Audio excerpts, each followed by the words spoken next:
নমস্কাৰ সকলোকে মোৰ ফেচবুক পেজ সহজ্যোতি ভি আৰু ইউটিউব চেনেল সহজ্যোতি ভিলৈ স্বাগতম জনাইছোঁ। পঞ্চভূতত বিলীন হ'ল মহাৰাষ্ট্ৰৰ উপ মুখ্যমন্ত্ৰী অজিত পাৱাৰ। আচলতে অজিত পাৱাৰৰ যি বিমান চাৰ্টাৰ বিমান দুৰ্ঘটনা সংঘটিত হৈছিল যোৱাকালি, খুব এক দুখজনক খবৰ, দেশবাসীৰ কাৰণে এক দুখজনক খবৰ। এতিয়া সেই বিমান দুৰ্ঘটনাৰ পিছত প্ৰশ্ন উত্থাপন হৈছে, ছেটেলাইট ছেফটি গিয়াৰ নাছিল নেকি বিমানখনত? আচলতে ছেটেলাইট ছেফটি গিয়াৰ কি হয় আপোনালোকক মই এই ভিডিঅ'টিৰ জৰিয়তে জনাম। গতিকে সবিশেষ ভিডিঅ'টিত চাই থাকক। আৰু অজিত পাৱাৰৰ বিমানৰ পাইলটে কৰিছিল মেডে কল, আৰু সেই বিমানখন উৰুৱাইছিল অভিজ্ঞ পাইলট কেপ্টেইন সুমিত কাপুৰে। কো পাইলটৰ আসনত আছিল সম্ভৱী পাঠক আৰু পিংকি মালি আছিল কেবিন ষ্টাফ। আটাইকেইজন বিমান যাত্ৰী সেই দুৰ্ঘটনাত কৰুণ মৃত্যুক আকোৱালি ল'ব লগা হয়। আচলতে সেই সময়খিনি বহু সময় ধৰি চেষ্টা কৰিছিল বিমানখন যাতে দুৰ্ঘটনা সংঘটিত নহওক, দুৰ্ঘটনাৰ পৰা ৰক্ষা কৰাৰ কাৰণে তৎপৰ আছিল, চেষ্টা কৰিছিল, কিন্তু আৰু শেষত বিমানখন দুৰ্ঘটনাগ্ৰস্ত হয়। এতিয়া সকলোৰে প্ৰশ্ন এটাই, সেই বিমানখনত ছেটেলাইট ছেফটি গিয়াৰ নাছিল নেকি? আৰু আচলতে ছেটেলাইট ছেফটি গিয়াৰ কি হয় মই আপোনালোকক জনাই আছোঁ এই ভিডিঅ'টিৰ মাধ্যমে। মহাৰাষ্ট্ৰৰ প্ৰয়াত উপ মুখ্যমন্ত্ৰী তথা NCP নেতা অজিত পাৱাৰৰ চাৰ্টাৰ্ড বিমানত ছেটেলাইট ছেফটি গিয়াৰ নাছিল নেকি? বিভিন্নজনে কৰিছে এই প্ৰশ্ন। এক সূত্ৰৰ দাবী, প্ৰাথমিক তদন্তত লাভ কৰা তথ্য অনুসৰি 16 বছৰীয়া পুৰণি এই বিমানখনত ছেটেলাইট ছেফটি গিয়াৰ গগন নাছিল নেকি, যাৰ বাবে অৱতৰণ কৰিবলৈ যোৱাৰ সময়ত দুৰ্ঘটনাত পৰে বিমানখন। প্ৰাথমিকভাৱে অনুমান কৰা হৈছে যে বিমানখনে যি সময়ত বাৰামতী বিমানবন্দৰত অৱতৰণৰ চেষ্টা কৰিছিল সেই সময়ত ঘন কুঁৱলীৰ কাৰণে দেখা পোৱা নাছিল। ফলত পাইলটে প্ৰথমবাৰ অৱতৰণৰ চেষ্টা কৰিও অৱতৰণ কৰিব নোৱাৰিলে।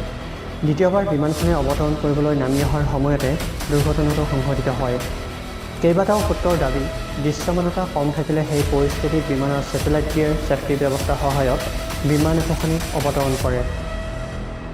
এই সূত্ৰই জনাইছে যে ডাঙৰ ডাঙৰ বিমানবন্দৰত অৱতৰণৰ সময়ত ইনষ্ট্ৰুমেণ্ট লেণ্ডিয়াৰ ছিষ্টেমৰ ব্যৱহাৰ হয়, আৰু এই প্ৰযুক্তি কম দৃশ্যমানতাৰ পৰিস্থিতিটো বিমানখনক নিৰাপদে অৱতৰণ কৰোৱাত পাইলটক সহায় কৰে। এই প্ৰযুক্তিগত মূলতঃ ইনভিজিবল গ্লাইড পাথ বুলি কোৱা হয়। বৰষুণ, কুঁৱলী, আনকি ৰানৱেত যদি পাইলটে ঠিকমতে দেখা নাপায় সেই সময়ত এই প্ৰযুক্তিক কামত লগোৱা হয়। কিন্তু এই প্ৰযুক্তি অত্যন্ত ব্যয়বহুল। এই প্ৰযুক্তিৰ চাহিদাও আছে। বাৰামতীৰ দৰে আঞ্চলিক বিমানবন্দৰসমূহত খুবেই কম এই প্ৰযুক্তিৰ ব্যৱহাৰ হয়। সেয়ে এই স্থানৰ বিকল্প হিচাপে satellite safety gear, GPS aided geo' augmented navigation বা গগন প্ৰযুক্তি ব্যৱহাৰ কৰা হয়।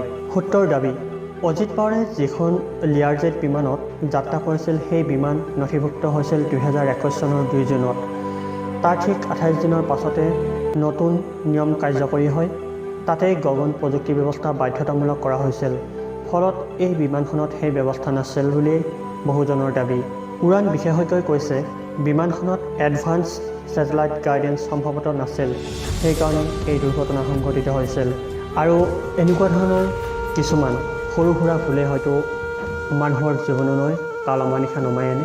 আৰু ঠিক একেদৰেই মহাৰাষ্ট্ৰৰ সেইগৰাকী উপ ৰাষ্ট্ৰপতি অজিত পাৱাৰ আজি পঞ্চভূতত বিলীন হ'ল। লগতে অজিত পাৱাৰৰ বিমানৰ পাইলটে মেডে কল কৰিছিল, তাৰ পিছতো কিন্তু কোনো ধৰণৰ তেওঁলোকে যুগুত পোৱা নাছিল। আৰু বিমানখন উৰুৱাইছিল অভিজ্ঞ পাইলট কেপ্টেইন সুমিত কাপুৰে। আৰু কো পাইলটৰ আসনত আছিল সম্ভৱী পাঠক আৰু পিংকি মালি আছিল কেবিন ষ্টাফ। আৰু আটাইয়ে হেৰুৱাবলগীয়া হয় নিজৰ জীৱন। আৰু এয়া এক শোকাবহ দুৰ্ঘটনা। এনেকুৱা ধৰণৰ বিমান দুৰ্ঘটনাই সকলোকে হতচকিত কৰি আহিছে সকলোৱে। আৰু দেশবাসীয়ে এটাই প্ৰাৰ্থনা কৰিছে, অজিত পাৱাৰৰ যি মৃত্যু হ'ল সেই মৃত্যুক সকলোৱে এতিয়া প্ৰিয়মান, সকলোৱে এতিয়া স্তব্ধ হৈ পৰিছে।